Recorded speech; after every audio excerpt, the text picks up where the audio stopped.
Excelentíssimo Bispo Dom Stephen Lee, queridos irmãos e irmãs presentes, uma saudação muito especial aos nossos jovens adultos que serão batizados e crismados nesta celebração. Ângela, Pedro, José Diniz. Uma saudação também às crianças, aos pais e padrinhos da Luna, os pais e padrinhos da Virgínia, que também serão batizados daqui a alguns instantes pelo nosso bispo. Muitas pessoas gostariam de estar participando desta celebração, porém se encontram enfermas. Por isso, Padre, como é de costume, também saúda aqueles que estão nos hospitais, aqueles que estão em casa, aqueles que não puderam participar desta santa celebração. A todos nós, feliz Páscoa. Queridos irmãos e irmãs, como foi dito no início desta celebração, celebramos o dia mais importante da nossa fé. Para que nós que somos católicos, existem duas celebrações que são dias de guarda, que possivelmente tocam muito o nosso coração e que são de profunda relevância a cada um de nós. O Natal e a Páscoa. O Natal, porque com a encarnação de Jesus, Deus veio à terra e se fez um de nós. Com a ressurreição, com a Páscoa, Deus da terra vai ao céu e nos leva à eternidade. Muitos podem questionar o Padre, muitos podem até se perguntar, mas o que muda na nossa vida a partir da Páscoa? O que mudou na nossa vida a partir da ressurreição de Jesus? Concretamente, Padre, nós não queremos saber apenas de uma missa longa, bela, que tem no sábado de aleluia, dos batizados, dos adultos, crismas. O que mudou na nossa vida com esta celebração? Antes da Páscoa, o ser humano se encontrava impedido, após a sua morte, de ir ao céu. O ser humano ficava em um lugar conhecido pela Escritura como Sheol. Então aqueles que faleciam ficavam dormindo. Após a Páscoa, após a ressurreição de Jesus, e imediatamente após a nossa morte, nós vamos nos encontrar com Deus. E vamos também, mesmo que não de forma definitiva, porque a ressurreição plena acontecerá no último dia, mas nós podemos ir para o céu. Em palavras simples, o céu está aberto. O céu está aberto. Nós não precisamos ficar esperando.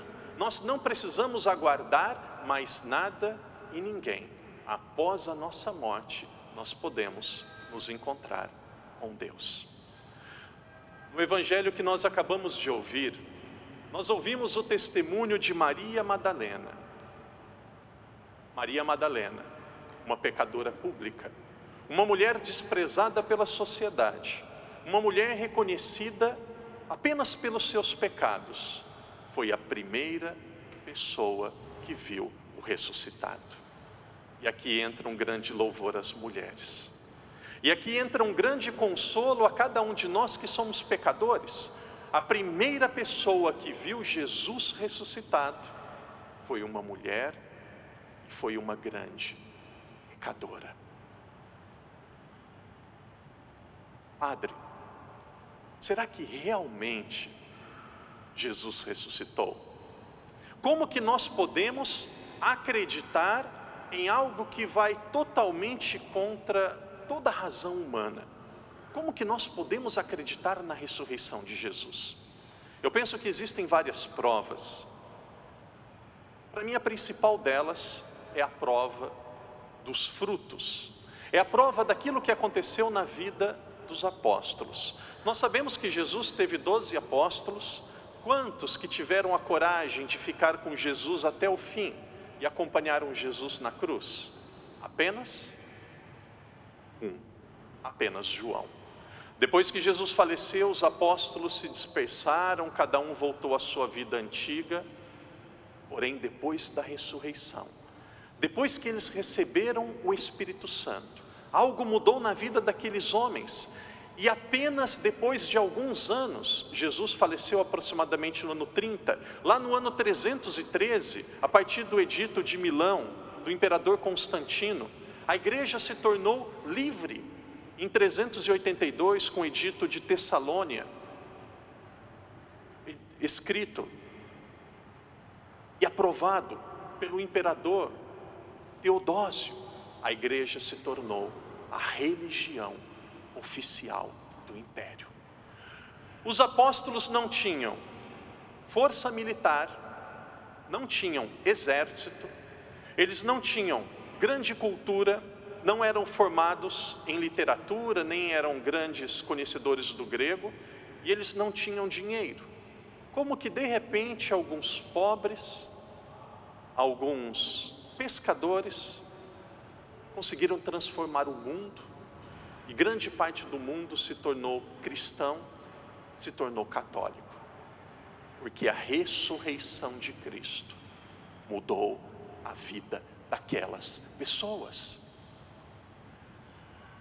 Claro que nós participamos da Páscoa todos os anos, e o grande risco, o grande perigo que nós corremos é nos acostumarmos com as coisas belas, ricas e mais lindas da nossa fé.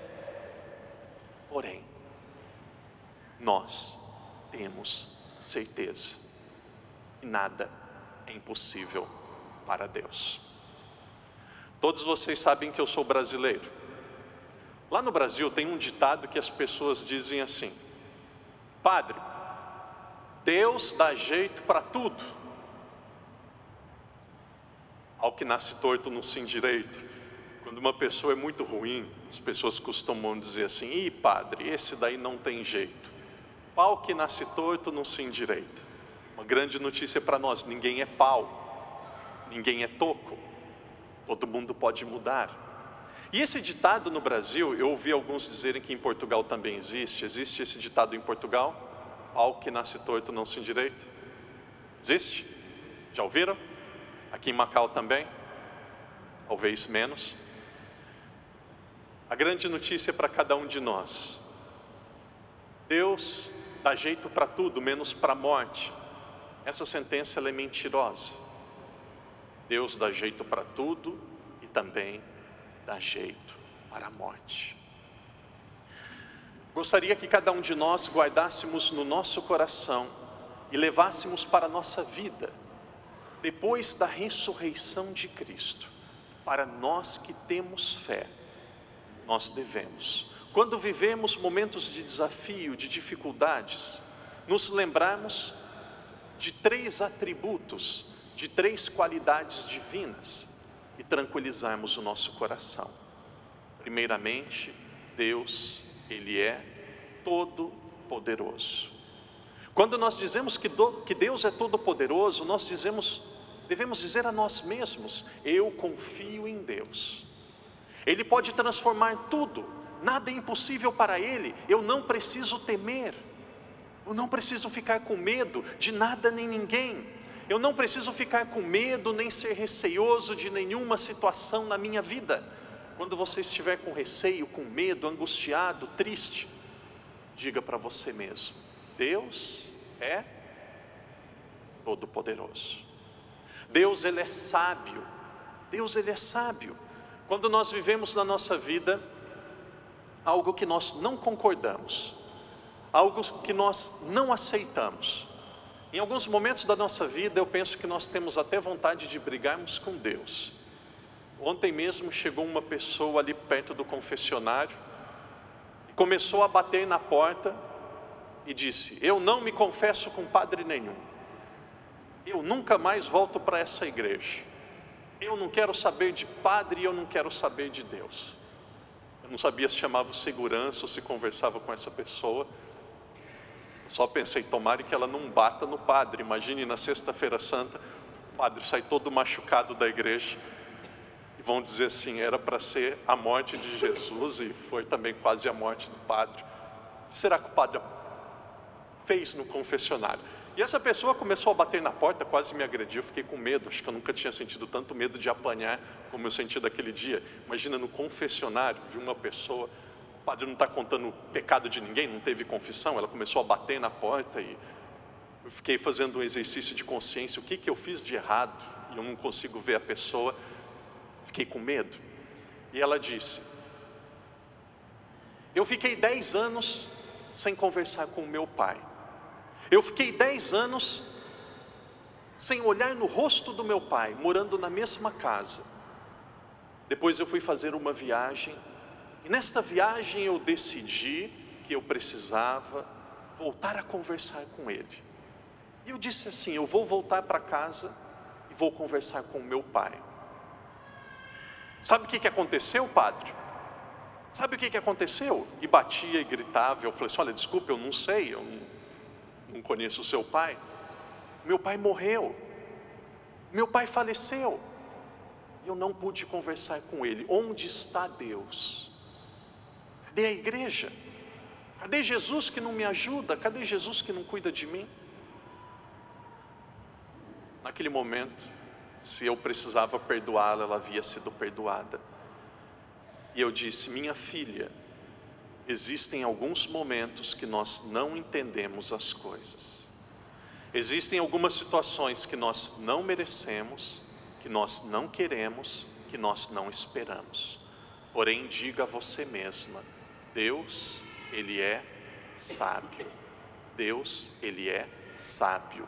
Se Deus é sábio, Ele não permite que nada aconteça que não possa ser para o nosso bem. Até aquilo que é mais difícil, mais duro, mais sofrido. Deus, Ele é sábio. Por fim, e o padre encerra dizendo estas palavras: nós acreditamos em Deus e não vamos perder a nossa paz e a nossa serenidade, porque Deus nos ama. E se Deus nos ama, Ele sabe cuidar de cada um de nós. Se Deus nos ama, nós podemos confiar nele. Deus cuida de nós mais do que nós cuidamos de nós mesmos. Deus cuida de cada um de nós mais do que os nossos pais.